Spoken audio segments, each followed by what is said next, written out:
Hello, dear students. Welcome to my YouTube channel.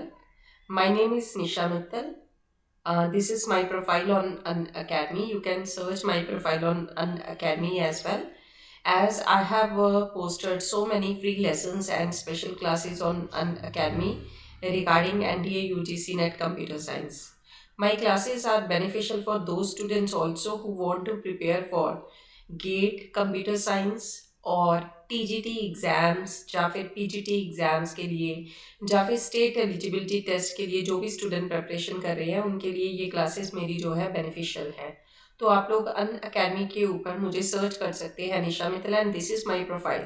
ये मेरे profile का प्रीव्यू है, ये इस तरह से आपको मिलेगा और यहाँ पे आपको कोर्सेज में आप जो कोर्सेज अवेलेबल है वो भी कंप्लीट कर सकते हैं। ठीक है, तो साथ में अन अकेडमी के ऊपर अगर आप कंप्यूटर साइंस के लिए क्लासेस ज्वाइन करना चाहते हैं प्लस के ऊपर, तो इन दिनों में 12 मंथ की सब्सक्रिप्शन के ऊपर 2 मंथ फ्री मिल रहे हैं। ये ऑफर चल रहा है 21 अक्टूबर से लेके 27 अक्टूबर के बीच में। ठीक है, स्टार्ट करेंगे आज के टॉपिक के ऊपर डिस्कशन।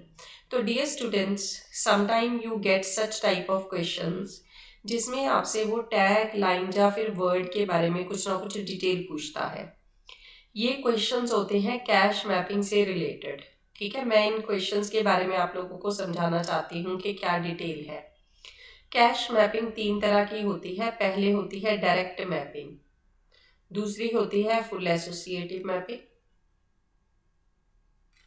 थर्ड होती है सेट एसोसिएटिव मैपिंग। तो वो पेपर में क्वेश्चन हमें किस मैपिंग से पूछता है दैट डिपेंड्स अपॉन एग्जामिनर। ठीक है, जैसे ये क्वेश्चन किसके ऊपर है, डायरेक्ट मैपिंग के ऊपर। अगर आप डायरेक्ट मैपिंग समझ लेते हो फिर उसके बाद फुल एसोसिएटिव या सेट एसोसिएटिव कंपैरेटिवली समझनी इजी हो जाती है। ठीक है, तो मैं डायरेक्ट मैपिंग के बारे में ही आपको समझाने जा रही हूँ कैसे इसको यूज़ करते हैं। तो हमारे पास जो डायरेक्ट मैपिंग होती है उसमें 3 पार्ट आ जाते हैं। पहला आ जाता है टैग का, दूसरा आ जाता है लाइन का, थर्ड आ जाता है वर्ड ऑफसेट। तो ये 3 फैक्टर होते हैं, तीनों हमें कैलकुलेट करने हैं। इन्होंने भी यही बोला है, tag line and word field calculate करो। ठीक है, और जो ये टोटल बिट होती हैं वो होती है टोटल बिट मेन मेमोरी की, कि मेन मेमोरी में कितनी टोटल बिट लग रही हैं एड्रेस के लिए। उसमें से कुछ हिस्सा टैग का होता है, कुछ लाइन का, कुछ वर्ड ऑफसेट का। अब मैं आपको बताना चाहती हूँ वर्ड ऑफसेट होता क्या है। वर्ड ऑफसेट होता है block size. Basically block size के लिए कितनी बिट यूज हो रही हैं। लाइन क्या होता है, लाइन होता है number of blocks, number of blocks कितने हैं। मेन मेमोरी की बिट अगर आपके पास है तो नंबर ऑफ ब्लॉक अगर है एंड ब्लॉक का साइज आपके पास है तो इनको सॉल्व कर लेंगे, टैग की बिट आ जाएंगी। ठीक है, तो देखते हैं कैसे इस क्वेश्चन में हम सॉल्व करेंगे by using direct mapping. Cache की कौन सी मैपिंग हमें यूज करनी है, that is direct mapping, that is the most important point here. तो आई विल एक्सप्लेन, पहले क्वेश्चन की रीडिंग ले लेते हैं। ठीक है, तो क्या है, consider a machine with a wide addressable main memory of 2⁻16 byte. लो, जैसे जैसे कहानी शुरू होती है उसको डायग्राम के ऊपर डिपिक्ट करते जाओ। मेन मेमोरी का साइज 2⁻16 बाइट है तो मैं यहाँ पे 16 बिट लूंगी। ब्लॉक साइज कितना है, 8 बाइट का। ठीक है, ब्लॉक साइज 8 बाइट का है तो ब्लॉक साइज हम यहाँ पे यूज करते हैं इसको ब्लॉक साइज या फिर वर्ड ऑफसेट। कितना है, 8 बाइट है। 8 बाइट मतलब 8 बाइट को हम कैसे लिखेंगे, 2⁻3 मतलब 3 बिट हो गई, 3। तो हमें यहाँ से पता चला कि टोटल हमारे पास आंसर में 16 आएगा। तीनों का सम जो है दैट शुड बी 16। अगर आप ऑप्शंस चेक करेंगे बाई चांस सभी में सम 16 था, लेकिन ब्लॉक साइज 3 किस में है, फर्स्ट या फिर फोर्थ ऑप्शन में, सेकंड एंड थर्ड कट कर दो, यहीं से 50-50 हो जाता है आपका ऑप्शन। ठीक है, कि ये दो ऑप्शन तो कभी भी बन नहीं सकती, सेकंड और थर्ड। क्यों? क्योंकि ब्लॉक साइज या फिर वर्ड ऑफसेट कह लीजिए, थर्ड पार्ट हमने काउंट कर लिया और वो 3 आ रहा है। नेक्स्ट चेक करते हैं, how many bits will be there in tag. फिर लिख क्या रहा है, कंसिस्टिंग 32 लाइन्स। लाइन्स का मतलब क्या होता है, ब्लॉक्स ही। लाइन्स या फिर ब्लॉक्स कितने हैं, 32, 2⁵ तो लाइन्स के बिट 5 आ चुकी, तो डेफिनेटली ऑप्शन नंबर 1 इसका सही आंसर रहेगा। फोर्थ ऑप्शन भी इसका आंसर नहीं है। क्लियर? ठीक है, किस तरह से हमें इन वैल्यूज को कैलकुलेट करना है, मैं वही पॉइंट्स आप लोगों को एक्सप्लेन कर रही हूँ। आई होप कि ये चीज़ आप लोगों को क्लियर है। तो मेन शुरुआत कहाँ से होती है इस टॉपिक की, मैं एक ब्लैंक शीट ले रही हूँ, हम उसके ऊपर डिस्कशन करेंगे। ठीक है, वेट कीजिएगा।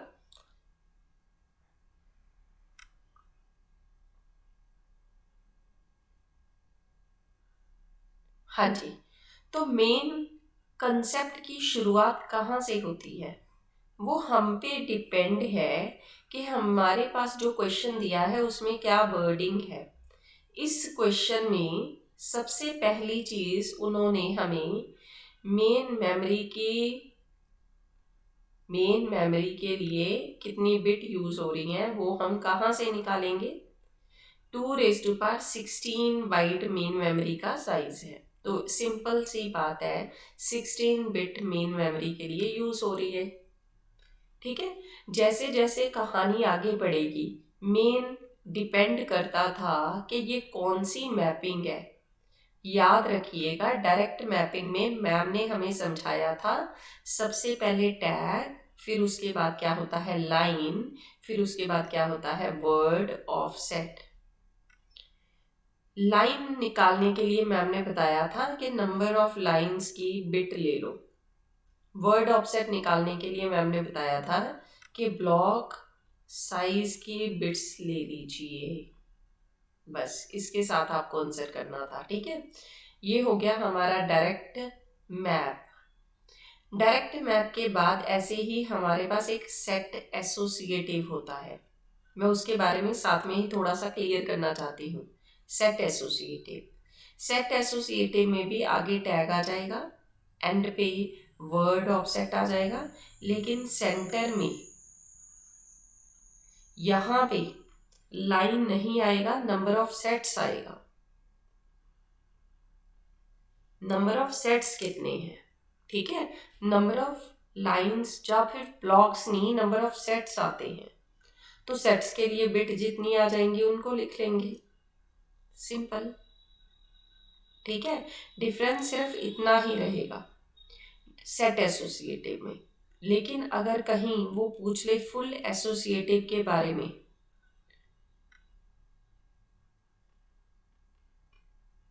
तो वहां पे सिर्फ 2 ही वैल्यूज रहती हैं, लाइन लिख लो, वर्ड लिख लीजिए, सिर्फ 2 ही चीजें, 2 ही फैक्टर्स रहते हैं, सिंपल। ठीक है, I hope this point is clear to all of you. सभी स्टूडेंट्स को ये पॉइंट क्लियर हो चुका है जो मैंने अभी एक्सप्लेन किया है। ठीक है, हाँ, चलिए नेक्स्ट क्वेश्चन की तरफ चलेंगे। तो वापस चलते हैं, ये हमारा नवंबर 2020 का क्वेश्चन था जो हमने अभी डिस्कस किया है,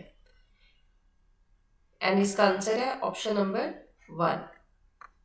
फिर हमारे पास नेक्स्ट एक और क्वेश्चन है, computer use a memory unit of 512 के words of 32 bit each.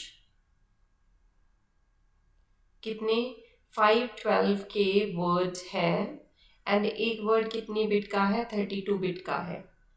Binary instruction code is stored in one word of memory, and instruction has 4 part and addressing mode field to specify one of the 2 addressing modes. 2 addressing modes हैं, उनके लिए हम कितनी bit use करेंगे, an operation code, a register code to specify only 256 register and an address part. How many bits will be there in addressing mode part op code part, registered code part and address part. This is the question.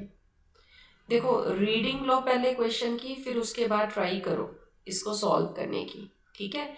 ये question भी almost हमें करना क्या है, इन्हीं सारी चीज़ों की हेल्प लेनी होती है जो चीज़ें गिवन है। इंस्ट्रक्शन में 4 पार्ट है। पहला पार्ट किस चीज़ का है, एड्रेसिंग मोड का है, और सभी में इसके लिए उसने बता रखा है कि 1 बिट आएगी सभी के लिए, एवरीवेयर। एंड दूसरी खास बात एक और, आप ऑप्शन से आइडिया ले सकते हैं। अगर आप इनका टोटल लेंगे अगर आप इनका टोटल लेंगे, चेक कीजिए कि सेम है या डिफरेंट है। यहाँ पे 1 बिट कम है, यहाँ पे भी 1 बिट कम है, यहाँ पे 2, इनका टोटल तो बिल्कुल सेम है। ऐसे ही इसका टोटल भी सेम है, ठीक है। तो मतलब आपको जस्ट टोटल के साथ आइडिया हो जाता है कि वो कहना क्या चाहता है। हमें वो मेमोरी यूनिट 512 के words of 32 bit each, memory unit हमारी 32 बिट की है, जो कि उसने क्वेश्चन में भी दे रखा है, और सभी ऑप्शंस में भी इनका टोटल 32 बन रहा है। हमें तो जस्ट इंडिविजुअल बिट निकालनी है, कहाँ पे कितनी आएंगी इंडिविजुअल बिट। एड्रेसिंग मोड है 1 of 2 addressing mode, 2 addressing mode है, डायरेक्ट चाहे इनडायरेक्ट। तो क्या 1 बिट के साथ बन जाएंगे? यस, 1 बिट का मतलब 2⁻1, तो 2 एड्रेसिंग मोड हम बना सकते हैं। एन ऑपरेशन कोड, फिर यहाँ पे क्या आ जाएगा, ऑपरेशन। नेक्स्ट क्या आ जाएगा, रजिस्टर। रजिस्टर्स कितने हैं, 256 रजिस्टर्स है। 256 रजिस्टर्स का मतलब क्या हो जाएगा, 2 की पावर 8। फिर उसके बाद क्या है, and an address part, this is the address part. तो कहता बताओ कितने जो है वैल्यूज हमारी आएंगी। 1 के साथ क्या आ रहा है हमारा, 8, ठीक है। तो क्या आ रहा है 1 के साथ, थर्ड पे 8। तो हमें आइडिया हो जाता है कि इसका आंसर थर्ड या फोर्थ ऑप्शन में से बनेगा। थर्ड या फोर्थ में से ये गया। नेक्स्ट हमें उन्होंने क्या दिया है, 512 के 512, इसको हम लिख सकते हैं 2 की पावर 9 एंड के लिए 10, मतलब 2 की पावर 19। तो डियर स्टूडेंट्स, अब यहाँ पे कितनी बिट है एड्रेस पार्ट के लिए, 19। थर्ड ऑप्शन इसका करेक्ट आंसर। रीजन क्या है, हमने 2 ऑप्शन तो डिस्कार्ड कर दी सिर्फ इतनी से, ठीक है, सिर्फ आधा क्वेश्चन सॉल्व करके एड्रेस मोड एंड रजिस्टर के साथ। फिर हमें कौन सा आंसर निकालना था कि ऑपरेशन के लिए कितनी बिट है या फिर एड्रेस पार्ट के लिए कितनी है। तो examiner has given us the hint of memory unit. Memory unit 512 के की है। 512 2 की पावर 9 होता है, के लिए हम 10 यूज करते हैं, 2 की पावर 19, तो ये आ गया 19 बिट। तो ये क्या बचा, 32 में से हम इनको सब्ट्रैक्ट कर देंगे 28 को, and that is equal to 4। Simple. तो that's why third option is the correct answer. ये थर्ड ऑप्शन करेक्ट आंसर है। I hope this is clear to all of you. सभी स्टूडेंट कंप्लीट कीजिएगा और मुझे कमेंट सेक्शन में done का message post कीजिएगा।